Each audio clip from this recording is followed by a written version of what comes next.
پیش ہے ہندی زبان میں اپڈیٹ۔ راشٹر سنگھ کے प्रस्तावों के पारण तक कश्मीरियों का संघर्ष चालू रहेगा। राष्ट्र संघ के प्रस्ताव कश्मीरियों के स्वयं निर्णय के अधिकारों की पुष्टि करते हैं। कश्मीरियों के स्वयं निर्णय के अधिकारों की प्राप्ति में भारत का हठपूर्ण आचरण सबसे बड़ी बाधा है। भारत 5 अगस्त 2019 जैसी कार्रवाइयों के द्वारा जम्मू कश्मीर की विवादग्रस्त स्थिति को नहीं बदल सकता। कश्मीरियों की स्वयं निर्णय के अधिकारों की आवाज को 5 अगस्त 2019 जैसी अवैध कार्रवाइयों द्वारा नहीं मौन किया जा सकता। भारत को राष्ट्र संघ के निरीक्षण में जनमत संग्रह तक कश्मीरियों की पहचान को बनाए रखने के लिए अपनी 5 अगस्त 2019 जैसी कार्रवाइयों को वापस लेना होगा। मोदी की 5 अगस्त 2019 की कार्रवाई का लक्ष्य कश्मीरियों की विशिष्ट पहचान तथा संस्कृति को छीनना है।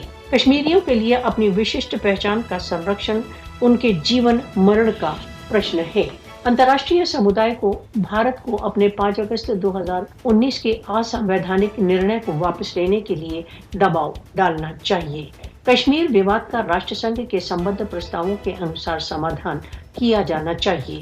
मोदी शासन की भारत द्वारा अवैध रूप से अधिकृत जम्मू कश्मीर की जनसंख्यात्मक स्थिति को बदलने की योजना अंतर्राष्ट्रीय मानों के विरुद्ध है। दक्षिण एशिया में शांति तथा स्थायित्व राष्ट्र संघ के प्रस्तावों के अनुसार कश्मीर विवाद के समाधान से जुड़ी हुई है। भारत पर राष्ट्र संघ के प्रस्तावों के अनुसार कश्मीर विवाद के समाधान पर जोर डालना चाहिए।